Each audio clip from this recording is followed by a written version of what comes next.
Shalom, selamat pagi Bapak Ibu Saudara yang dikasihi Tuhan. Kita bertemu kembali dalam acara Renungan Pagi Spiritual Life.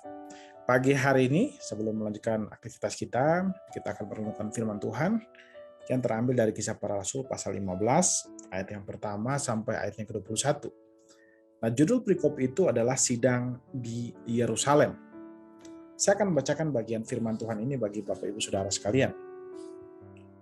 Beberapa orang datang dari Yudea ke Antioquia dan mengajarkan kepada saudara-saudara di situ, jikalau kamu tidak disunat menurut adat istiadat yang diwariskan oleh Musa, kamu tidak dapat diselamatkan. Tetapi Paulus dan Barnabas dengan keras melawan dan membantah pendapat mereka itu. Akhirnya ditetapkan supaya Paulus dan Barnabas serta beberapa orang lain dari jemaat itu pergi kepada rasul-rasul dan penatua-penatua di Yerusalem untuk membicarakan soal itu. Mereka diantarkan oleh jemaat sampai keluar kota. Lalu mereka berjalan melalui Venesia dan Samaria. Dan di tempat-tempat itu mereka menceritakan tentang pertobatan orang-orang yang tidak mengenal Allah. Hal itu sangat menggembirakan hati saudara-saudara di situ.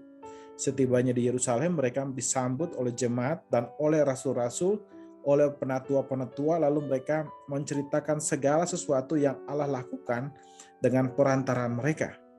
Tetapi beberapa orang dari golongan Farisi yang telah menjadi percaya datang dan berkata, orang-orang bukan Yahudi harus disunat dan diwajibkan untuk menuruti hukum Musa. Maka bersidanglah rasul-rasul dan penatua-penatua untuk membicarakan soal itu.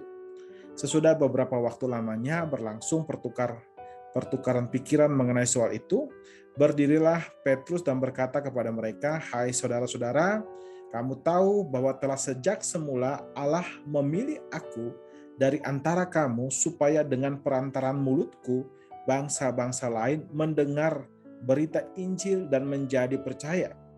Dan Allah telah mengenal hati manusia, Allah yang mengenal hati manusia telah menyatakan kehendaknya untuk menerima mereka, sebab ia mengaruniakan Roh Kudus juga kepada mereka sama seperti kepada kita. Dan ia sama sekali tidak mengadakan perbedaan antara kita dengan mereka, sesudah ia menyucikan hati mereka oleh iman. Kalau demikian, mengapa kamu mau mencobai Allah dengan meletakkan pada tengkuk murid-murid itu suatu kuk yang tidak dapat dipikul, baik oleh nenek moyang kita maupun oleh kita sendiri? Sebaliknya, kita percaya bahwa Allah oleh kasih karunia Tuhan Yesus Kristus, kita akan beroleh keselamatan sama seperti mereka juga. Maka diamlah seluruh umat itu, lalu mereka mendengarkan Paulus dan Barnabas menceritakan segala tanda dan mujizat yang dilakukan Allah dengan perantaraan mereka di tengah-tengah bangsa-bangsa lain. Setelah Paulus dan Barnabas selesai berbicara, berkatalah Yakobus, "Hai saudara-saudara, dengarkanlah aku.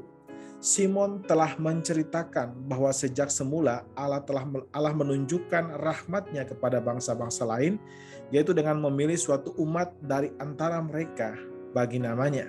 Hal itu sesuai dengan ucapan para nabi seperti yang tertulis, kemudian aku akan kembali dan membangunkan kembali pondok Daud yang telah roboh, dan reruntuhannya akan kubangun kembali dan akan kuteguhkan, supaya semua orang lain mencari Tuhan dan segala bangsa yang tidak mengenal Allah yang kusebut milikku." Demikianlah firman Tuhan yang melakukan semuanya ini, yang telah diketahui dari sejak semula. Sebab itu aku berpendapat bahwa kita tidak boleh menimbulkan kesulitan bagi mereka dari bangsa-bangsa lain yang berbalik kepada Allah. Tetapi kita harus menulis surat kepada mereka supaya mereka menjauhkan diri dari makanan yang telah dicemarkan berhala-berhala, dari percabulan, dari daging binatang yang mati dicekik, dan dari darah. Sebab sejak zaman dahulu hukum Musa diberitakan di tengah-tengah kota, dan sampai sekarang hukum itu dibacakan tiap-tiap hari Sabat di rumah-rumah ibadah. Saudara yang dikasihi Tuhan, di dalam perikop yang baru saja kita baca ini dijelaskan bahwa Injil firman Tuhan yang awalnya diberitakan hanya di kalangan orang-orang Yahudi saja, sekarang sudah mulai menyebar, bahkan orang-orang non-Yahudi, dikatakan di situ dengan istilah orang-orang yang tidak mengenal Allah. Mereka juga telah percaya kepada Kristus dan menjadi Kristen. Nah, pertanyaan selanjutnya adalah, yang pada saat itu ditanyakan oleh orang-orang Yahudi adalah, apakah orang-orang yang berasal dari non-Yahudi, dari luar Israel atau luar, bukan bangsa Yahudi, harus juga melakukan adat istiadat seperti yang dilakukan oleh orang Yahudi. Adat istiadat ini misalnya sunat, misalnya begitu. Nah, pertanyaan itu kemudian menjadi membuat jemaat pada saat itu mulai terbagi. Ada orang-orang Kristen dikatakan datang dari Yudea, ya, itu mereka datang dari daerah Palestina sana, mereka pergi ke Antioquia, dan kemudian mereka mengajarkan bahwa orang-orang yang non-Yahudi itu harus disunat. Sedangkan Paulus dan Barnabas itu dengan keras menolak pendapat itu atau menolak ajaran itu. Akhirnya mereka jemaat pada saat itu mengusulkan supaya rasul-rasul ini bersidang, dan akhirnya para rasul, ya, dan Paulus juga mereka kemudian mulai bersidang di Yerusalem. Nah, keputusan mereka dari persidangan itu adalah bahwa orang-orang non-Yahudi tidak harus mengikuti adat istiadat orang Yahudi.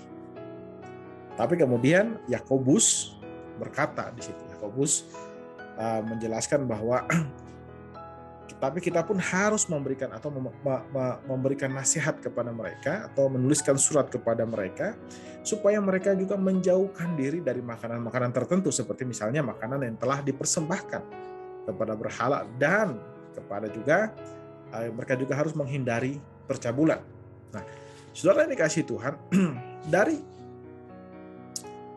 kisah ini kita melihat bahwa meskipun orang non-Yahudi atau orang Yunani tidak diwajibkan untuk melakukan seluruh adat istiadat orang Yahudi, tapi mereka harus tetap menjaga kehidupan moral mereka. Ajaran ini tentu sangat berbeda dengan beberapa ajaran modern yang mungkin saudara jumpai.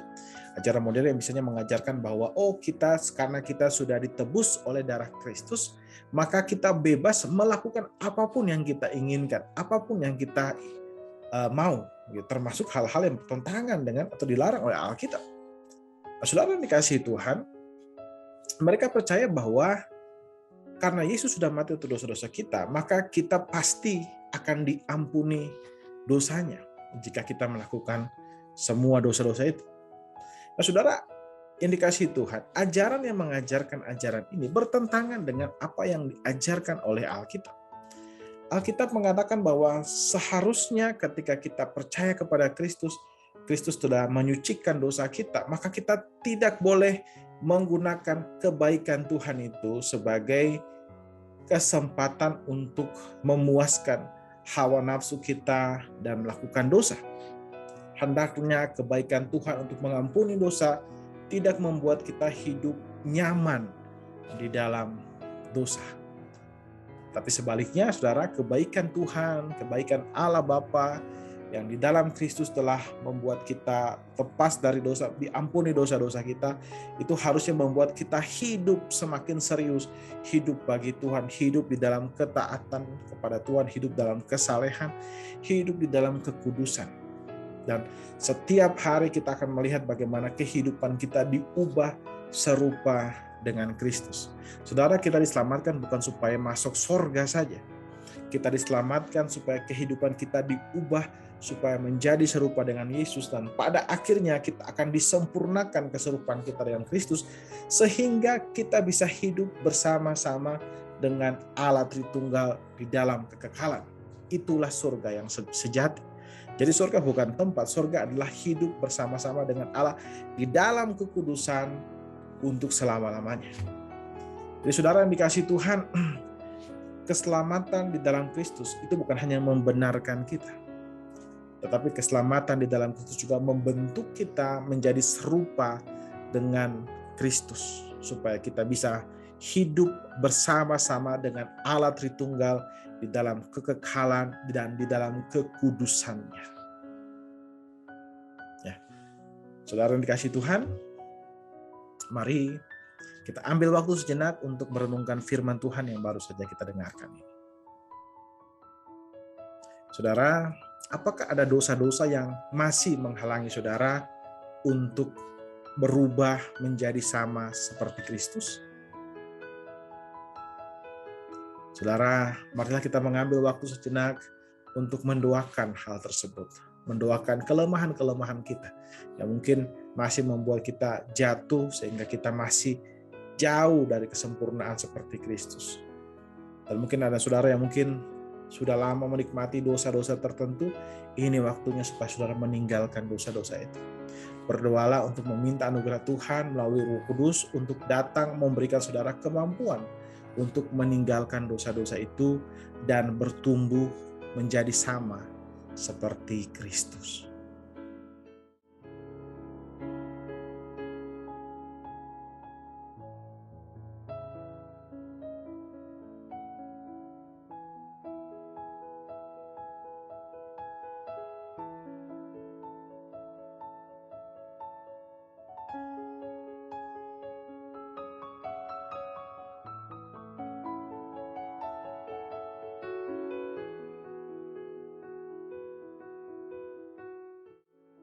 Saudara, marilah kita hidup selalu dalam ketaatan kita kepada Allah. Mari saudara, kita tundukkan kepala, kita berdoa.